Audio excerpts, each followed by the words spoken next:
Hi, welcome to YOUCANIC. This is a video of how to put the Tesla Model 3 into dog mode and camp mode.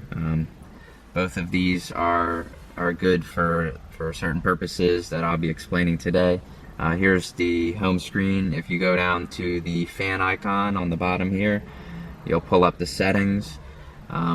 So dog mode is right here.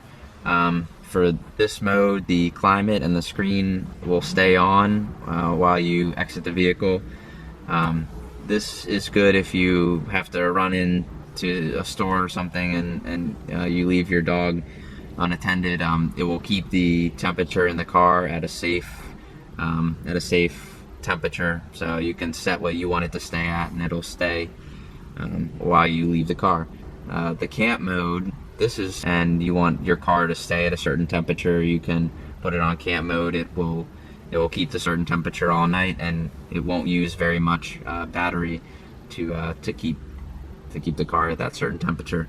So those are two good modes to know about in the Tesla Model 3. So thanks for watching.